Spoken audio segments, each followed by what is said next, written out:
I'm Dr. Denise Strothers. I'm the National Director of Training with Healing Communities. And so thank you for being here, joining us in a discussion on addiction recovery. This is another collaboration between the U.S. Attorney's Office, the DC Drug Prevention Office, and Healing Communities. And we have two special ladies that will introduce themselves now. Good afternoon. My name is Denise Adams. I am the Community Outreach Specialist for the United States Attorney's Office, working with Ward 5. Thank you. My name is Latoya Davenport. I am the 3rd District Community Outreach Specialist, and I work with Denise at the U.S. Attorney's Office. All right. Thank you, ladies. They have been very instrumental in getting all of this together, and we thank them for their awesome work that they're doing in the community. I'm going to introduce our speakers for today. Our first presenter will be none other than Dr. Haroldine Trulear, the National Director of Healing Communities, and he's also the Associate Professor of Applied Theology at Howard University School of Divinity. Directly after him will be Mr. Mark Spence, who is with the Oxford House. And following him is Mr. Clinton Perrow, community mobilizer with the DC Drug Prevention Office. And he has a wealth of resource information to share with us on this very important topic.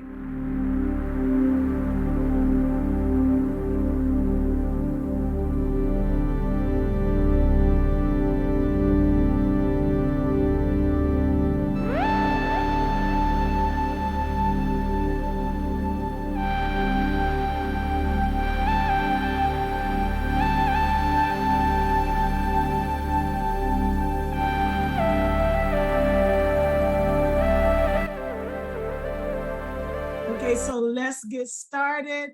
And as we welcome our first speaker, Dr. Haroldine Trulear. Thank you, Dr. Strothers, and good afternoon, everyone. It's a privilege for me to be here. It's a privilege for me to be here because I used to be there. That's Delaware County Prison, where my inmate number was 1002648. Multiple times DUI, actually, I should say multiple times, but not as many times, but only caught a percentage of the times that I actually was in that infraction. I'm a recovering alcoholic and grateful to God and Fellowship of AA, my support group, which includes several people that are on here, what we call the 805. We get on every morning at 8:05 and try to keep each other connected, because the opposite of addiction is connection.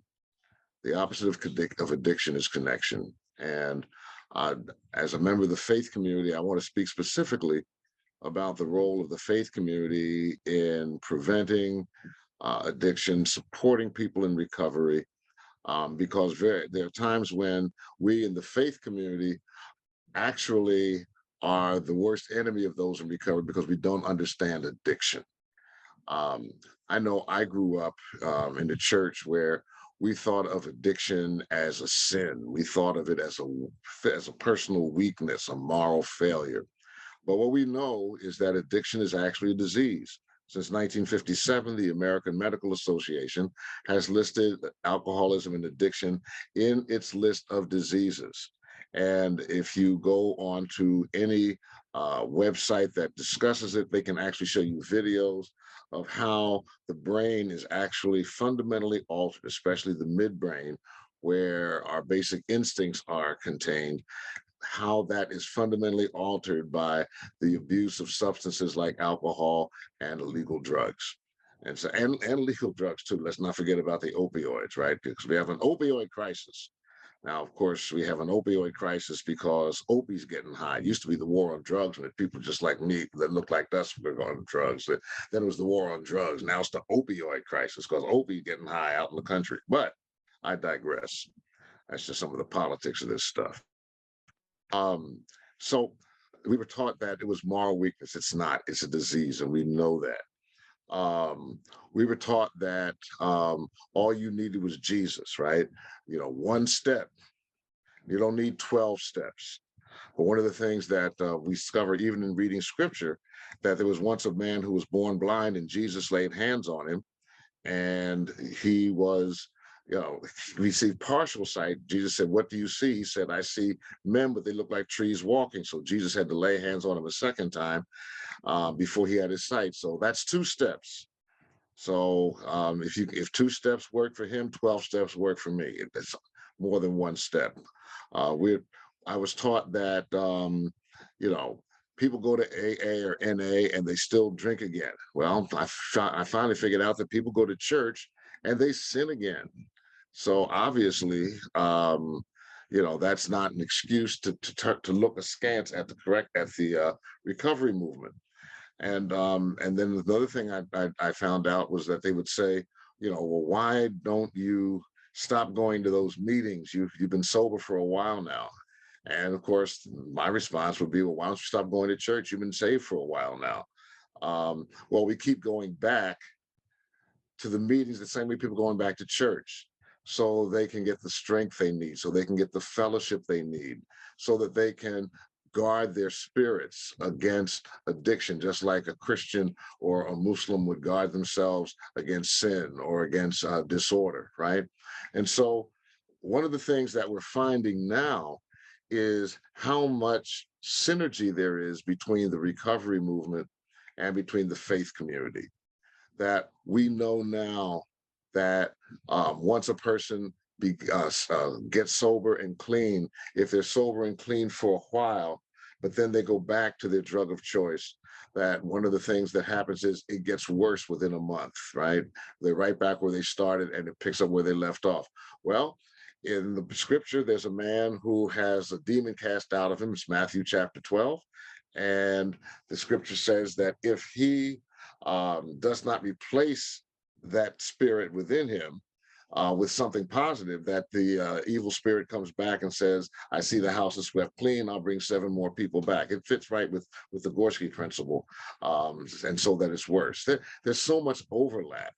And one of the primary overlaps is the statement that I made to open up my short talk, which is that the opposite of addiction is connection. People who are addicts are isolators. Even if we don't drink and drug alone, although eventually that does happen to most of us with addictions, we feel very alone and we need connection. And we need our churches and our synagogues and our masjids to be people filled with people who will walk with us and to support us and encourage us in the new way of thinking and the new way of life that we're being given by the 12-step movement or by peer counseling or the psych ward, wherever it was that we experienced the moment of clarity that enabled us to move forward in sobriety rather than remaining in isolation, unguarded against addiction. And there's several things that we know about the recovery movement that the faith community can learn. And they all fall under this category of connection. Number one, when a person joins the 12-step movement, they get access to a community, right? Communities that meet every day.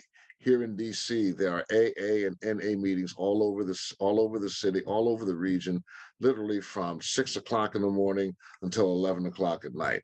That's availability, that's access, so that we have a fellowship that we can be with. Most houses of worship only meet once a week, and many of them do not have opportunities for small group gatherings afterwards, all right, during the rest of the week. And so what the 12-step movement does is it provides ways for people to connect on a regular basis and to support one another in a regular basis. One of the things we know about people coming home from prison is that the 2 most important characteristics of an individual who is successful when she or he comes home from prison is A, they've made a change in their thinking, and 2, they've made a change in their social networks.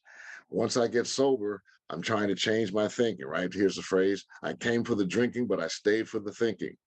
But I need a support group to help support me in my thinking, to help remind me that my ego is not my amigo. I do not go upstairs by myself, right? So The fact of the matter is churches can be supporting people, right?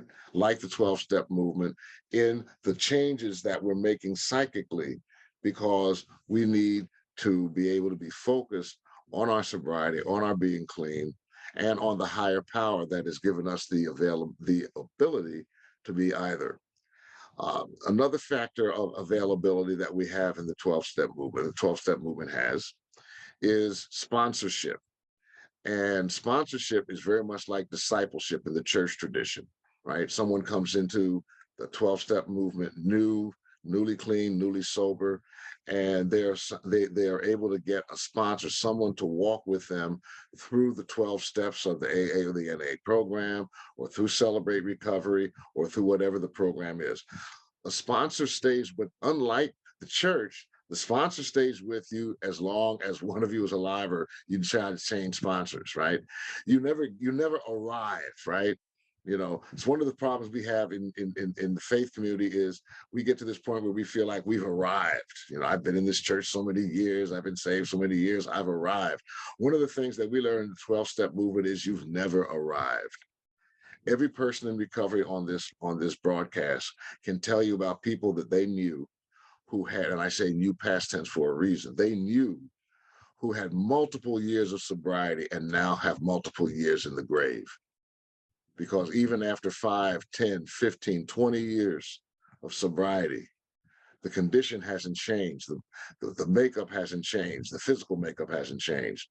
And so they go back out thinking they're safe, and they never make it back in. And so it's a lifelong commitment. And the sponsorship is lifelong. I'm always being discipled.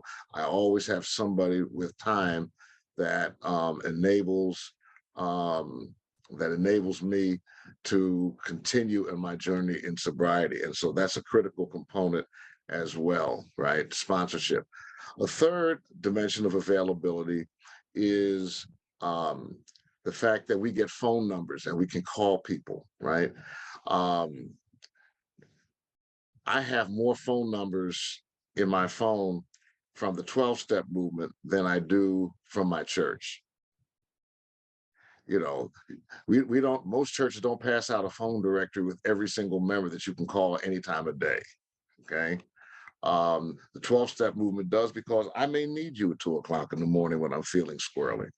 I may need you at 1 o'clock in the afternoon when everybody's at work and I'm at work and I'm feeling like leaving, right?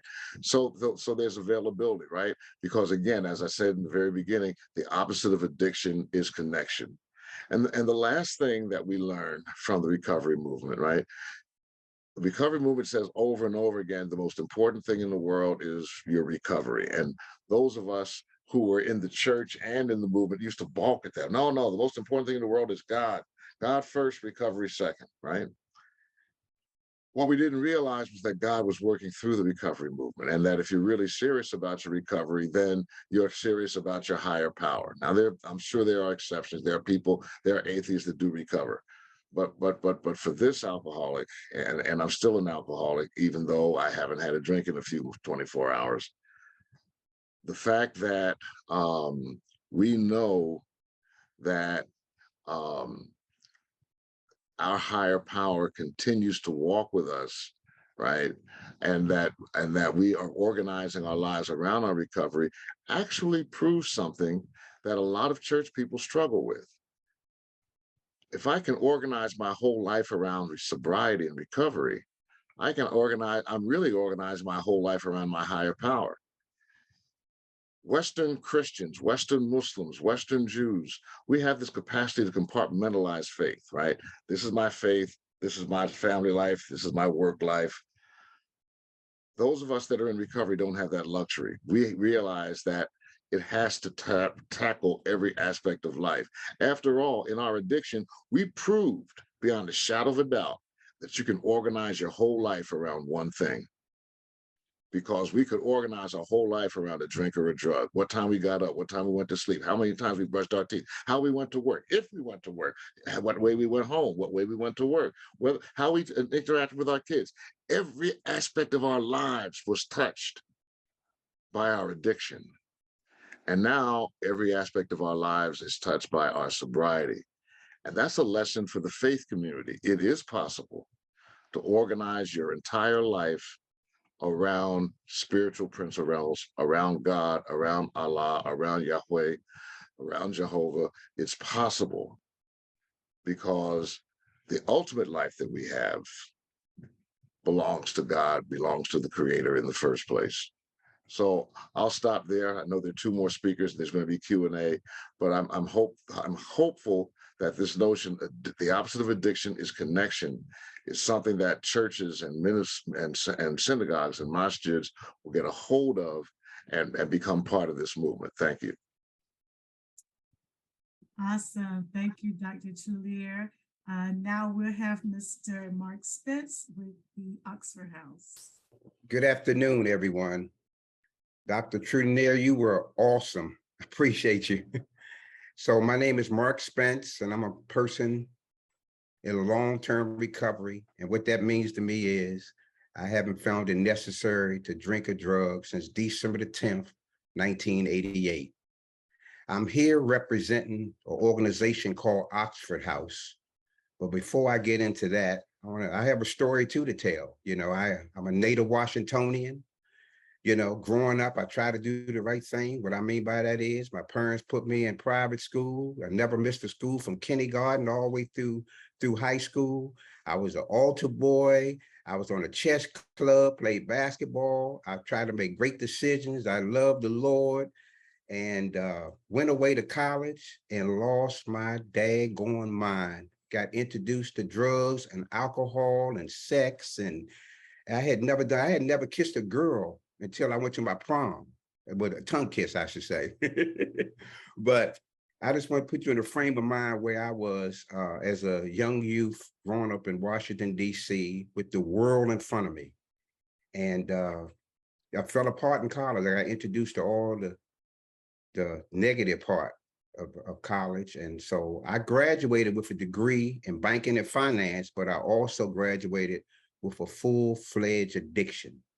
So when I came home, I graduated in 1983 from a liberal arts college in West Virginia, where I was the only African-American to graduate in 1983, the 16th Black man to graduate in the school's history. So you can imagine when I came home with an addiction, with a degree, and my head as big as this room that I'm in. And I just hung around everything that was negative and ended up in an alley in Northwest DC, $30,000 in debt. The bank was looking for their car. My license had expired, had no registration on the car. I took my last hit of crack. I was on a 5-day binge. I looked around and I was like filthy dirty.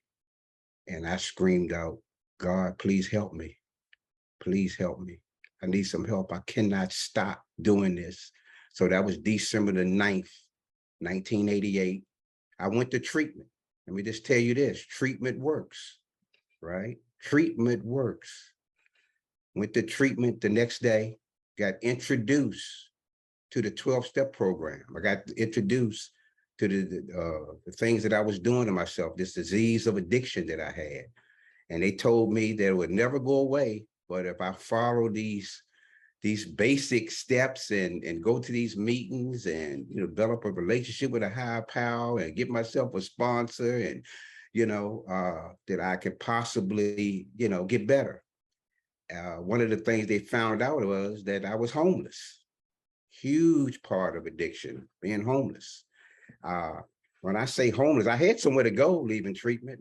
My parents, have a home and could have went back there, but they introduced me they were enabling me, right? And so I got in touch with the word enabling because I was able to manipulate my parents at 28 years old.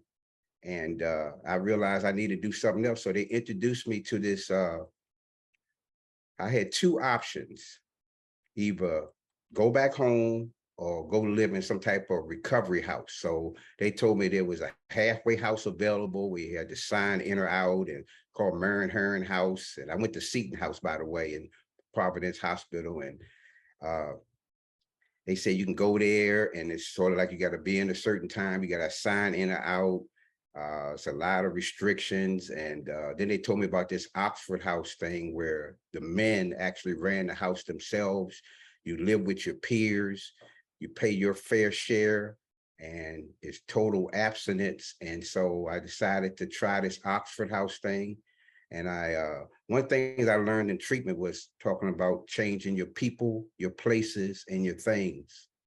And so by moving into this recovery environment that happened to be, I grew up in Eckington in DC. You know, now it's beautiful and nice. And actually growing up when I was young, but in the 80s, it was a mess, man. That crack addiction and just the whole crack epidemic in DC and the killing, and you know what I mean, the neighborhood had really changed. And so I moved into this Oxford House that was over in Glover Park, Northwest DC, and I moved in there with 15 other men, and we was paying $60 a week, and every guy in there was participating in the 12-step program, and you know they was working on themselves, getting up every day, making their bed up. You know, one of the guys told me, he said, if you can't like make your bed up and do the little things in your life, how you gonna do something, change something major in your life? And all that kind of stuff stuck to me, right? So I'm just here to tell you that I've never relapsed. Once I got introduced to the 12-step program and moving into that Oxford House, you know, it changed my life completely, where I didn't find it necessary to go back out and drink a drug. You know, for me, crack, I drank, I smoked marijuana, but crack wore me out. I was afraid. I was afraid for my life doing that. And so I was able to change, and end up a year later, they got federal legislation to open up Oxford houses all over the country. And they asked me to travel the nation. And that's what I did for like 3.5 years. So simply, Oxford House is a home that we rent from landlords. And what we do is we run the house ourselves, you know, where people are accountable in the house. There's a weekly house meeting. And there's people have different positions in the house. Every house has its own checking account, and we work together with other houses. I moved in house number 8, and now there's over 4,000 houses in 50 states and in 6 different countries. I just came from our World Convention last week that was in Seattle, Washington, where I opened up the first house there in 1990. August of 1990. Now they got 357 houses in that state. And the concept has blossomed all over the country, but it started here in the DC area.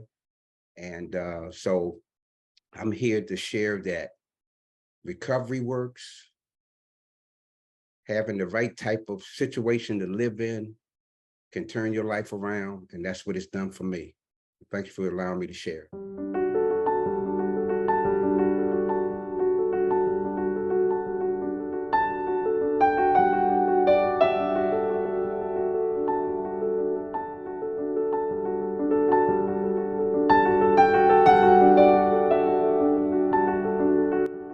Just awesome stories here. I was really blessed by that. Okay, Mr. Clinton, it's on you.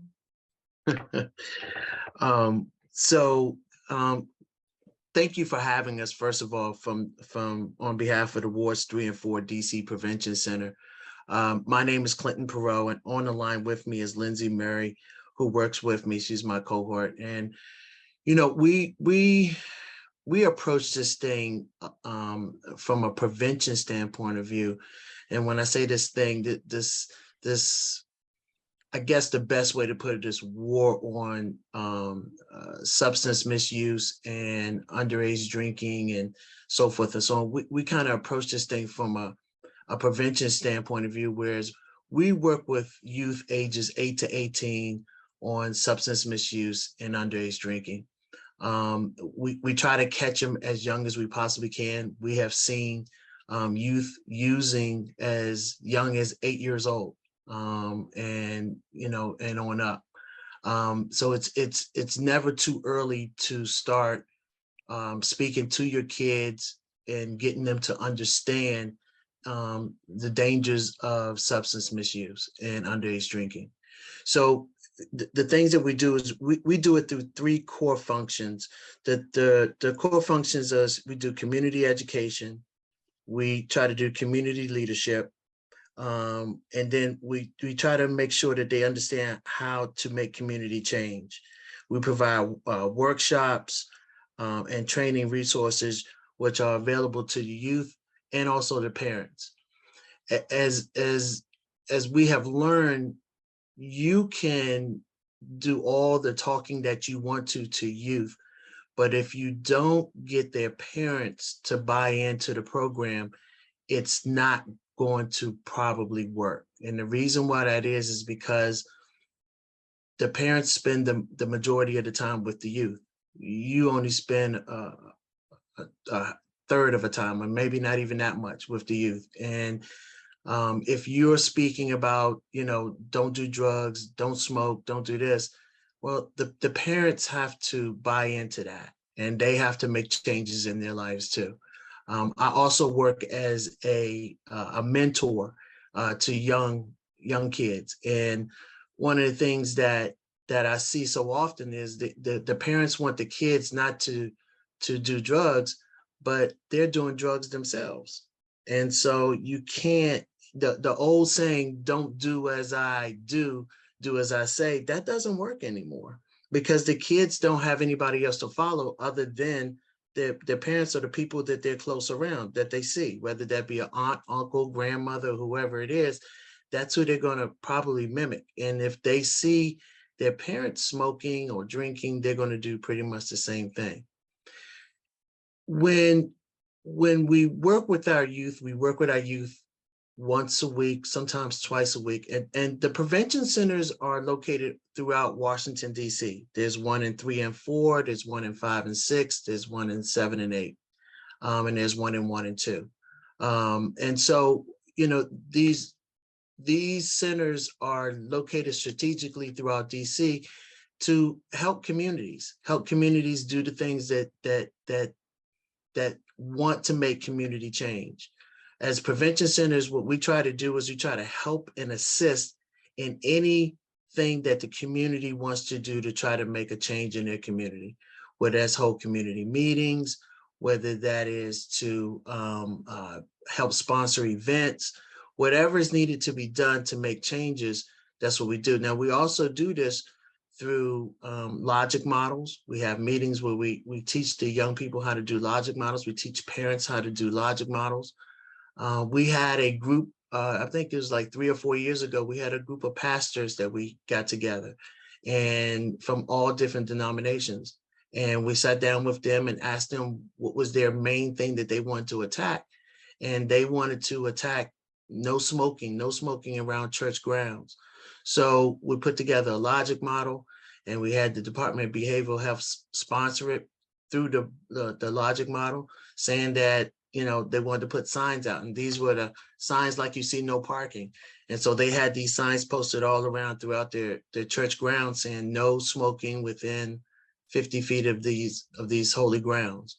So anything that needs to be done in regards to preventing things like these happening, we are, try to get well out in front of the curve to do that. Our latest adventure that we're taking on is, as you guys know, is through this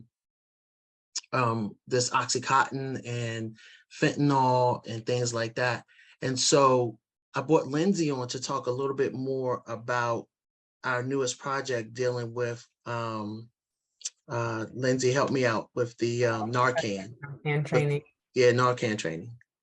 So over the past few months, we've been offering a Narcan training probably about once a month. It's completely virtual, it's completely free. So if any of your organizations want to do a Narcan training, we can definitely get together and hold that for you. like I said, completely virtual, completely free to you. We can get that set up, but we feel like Narcan training is definitely necessary and anyone can do it. You don't have to be a medical person in order to give someone Narcan if they are experiencing an opioid overdose. It's very easy now because it's not even including needles anymore. It's really just a nasal spray. So even if someone's not having an opioid overdose, it's completely safe to them if you believe that they are having it. But Narcan trainings are something that we find are really helpful to the community and definitely saving lives, especially right now with this opioid crisis that is going on in the district. So if anybody feels like they need that in their organizations, please reach out to us, definitely.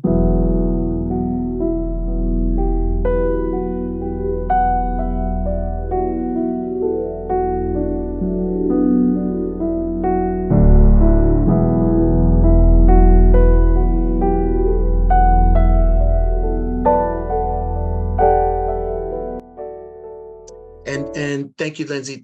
The Narcan is available free to anybody. Anybody can get it. You can walk up to any, I believe, CVS, and you can ask for Narcan and they will give it right to you. There's a Good Samaritan law that comes along with Narcan. So let's say you see somebody, you think that they're overdosing, and you give them Narcan. It doesn't hurt them. It doesn't hurt it only helps them. If they're overdosing, it only helps them. It doesn't hurt them whatsoever. And the Good Samaritan law protects you for anything that might come up later, saying anything like, well, you shouldn't have gave them Narcan or anything. Well, the Good Samaritan law protects you from anything that might come back on you for administering Narcan. But the way this opioid epidemic is going, it is really, really, really important that everybody knows what Narcan is and how to administer it and where they can get it from. Because, our brothers and sisters are out here, they're dying from this, and our kids are overdosing from this. And it's happening, rampantly. We had a situation in one of our public schools where a couple of kids overdosed, and they could not allow to give the Narcan. The school nurse wasn't allowed to give the Narcan. And so, we're fighting that right now to make sure that all schools not only have the Narcan, but are able to administer it to our kids before, anything that could go wrong even more. So it's serious, it's real, it's here.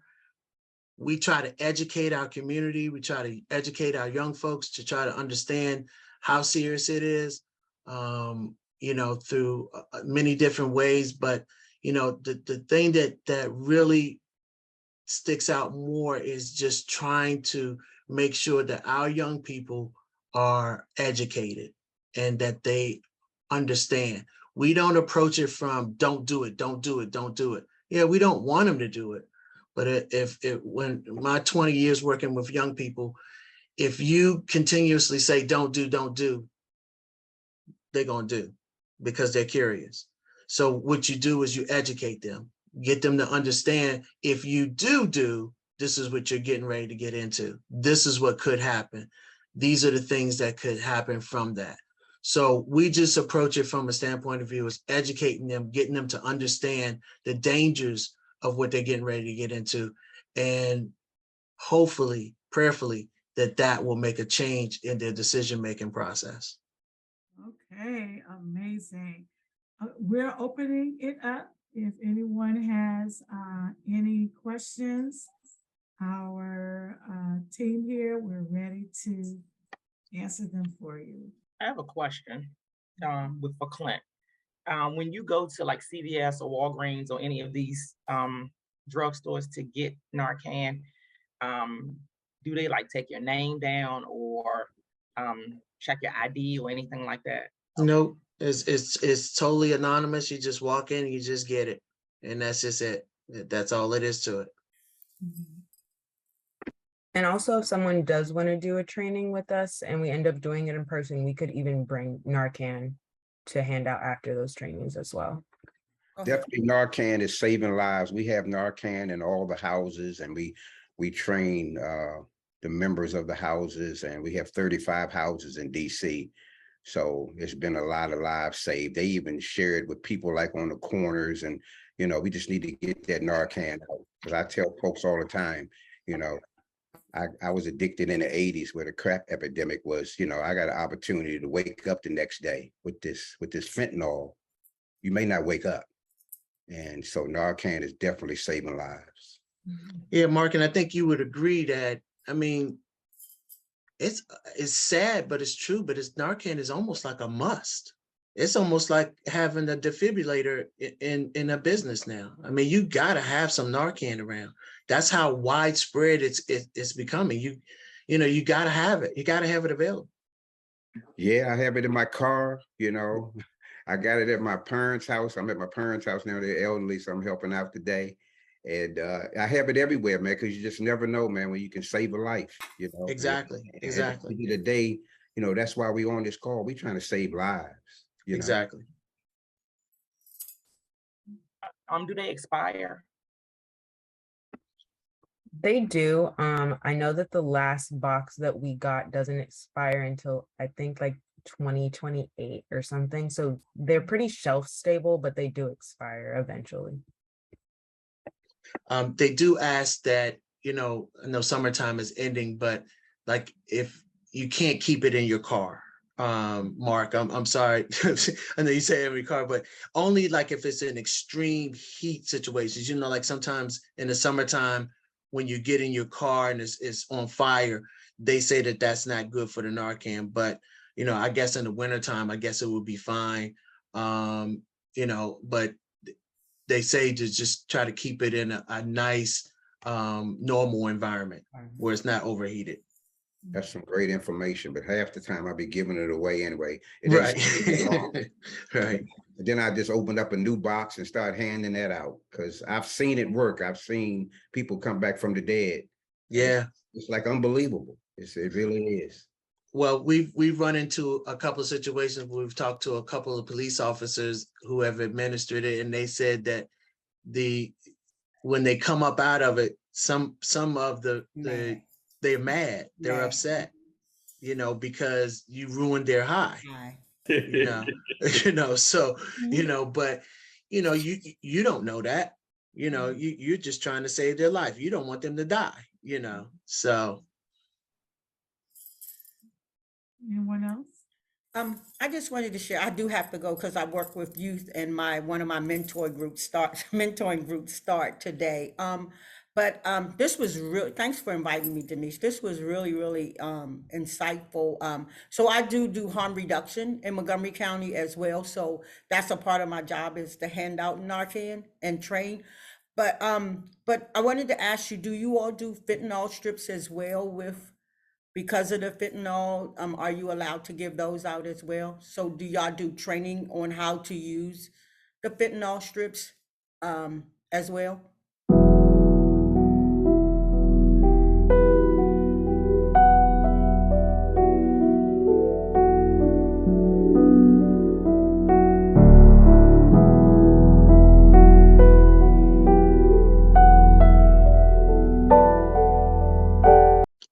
Yes, we do.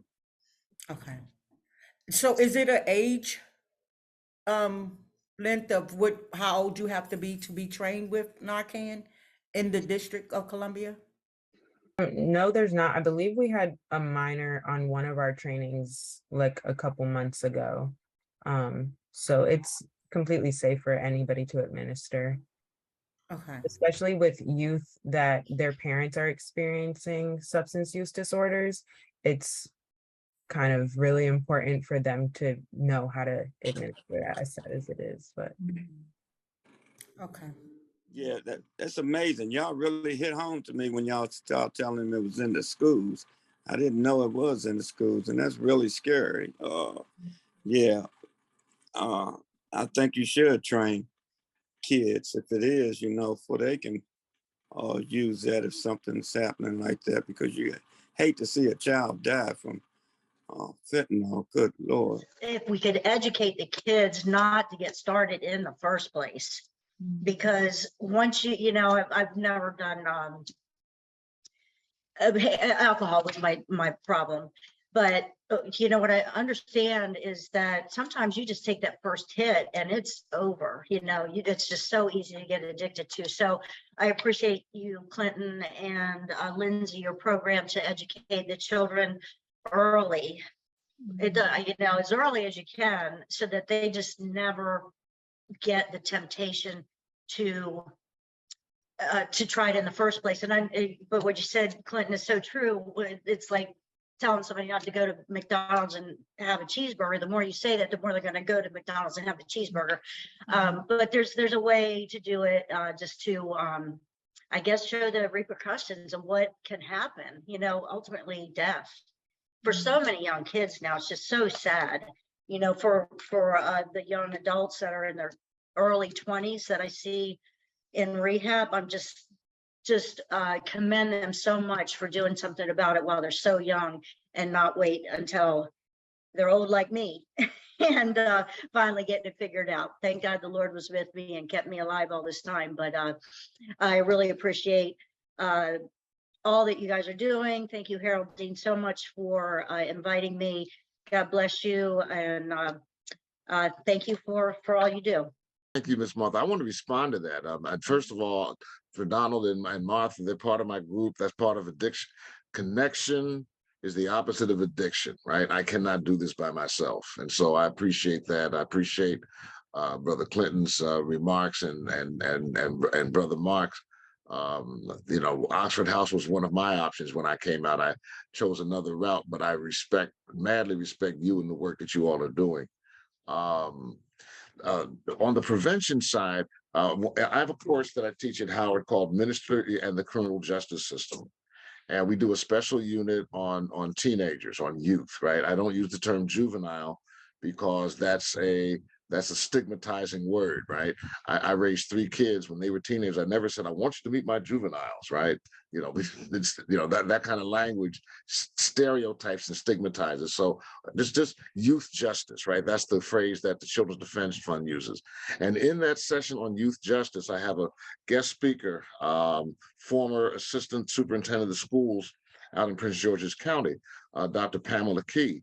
And Dr. Key does a session for me on adverse childhood experiences, ACEs. And you can look this up on Google, anywhere, adverse childhood experiences, ACEs. It's 10 questions, right, that anybody can answer. I've answered them, you can answer them. You can go on Google and get them.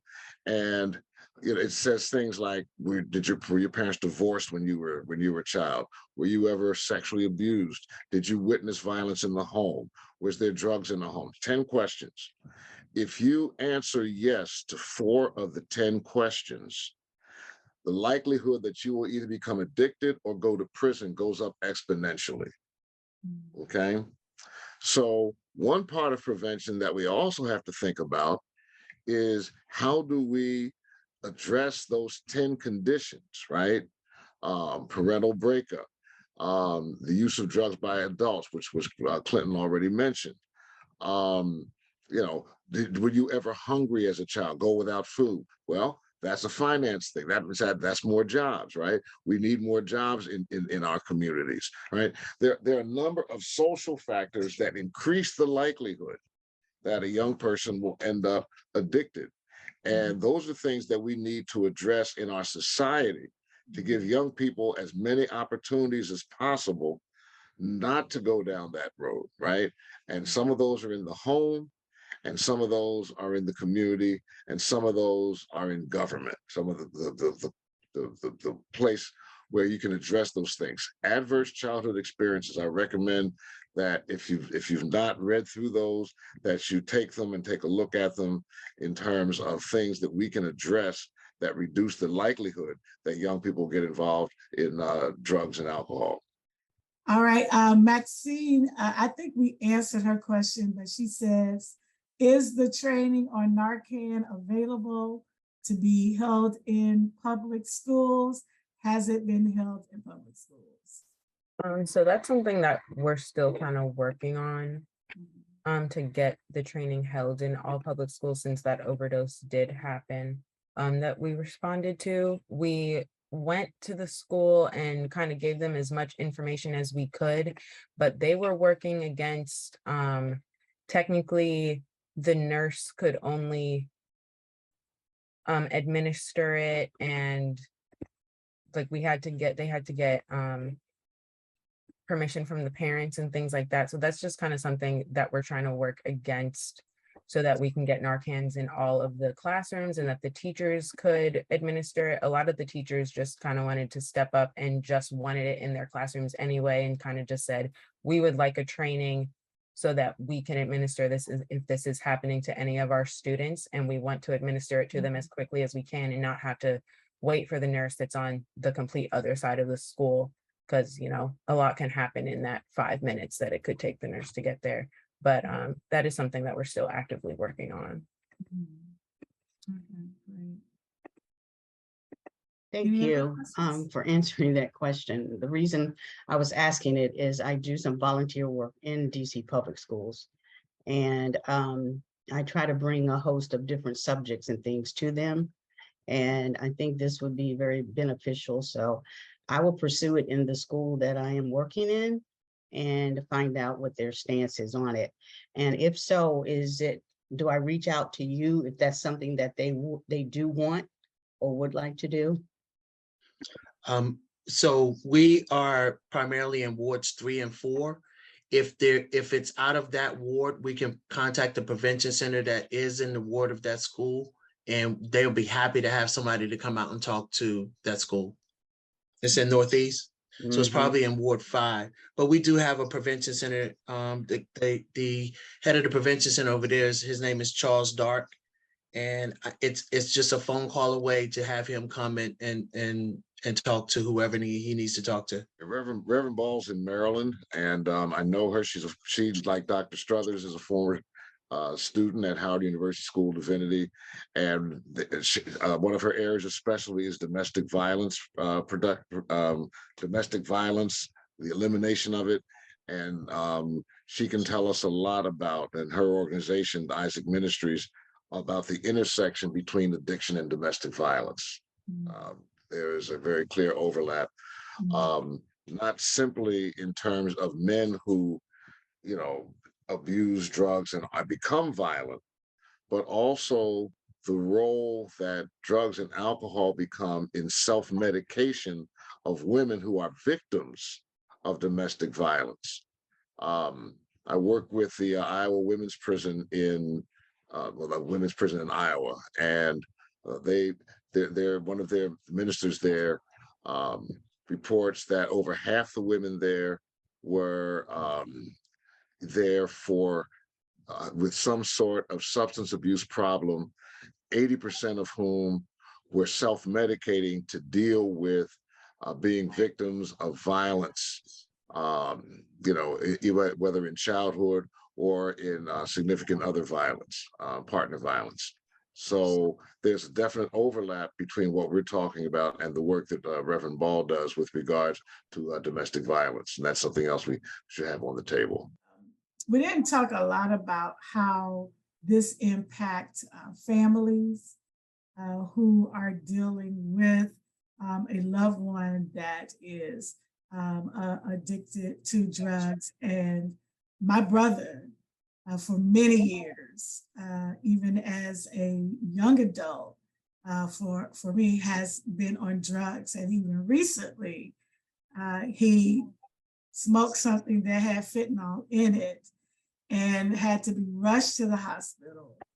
And, it took about 2 days for them to flush all of that out of his system. And, by the grace of God, he didn't die.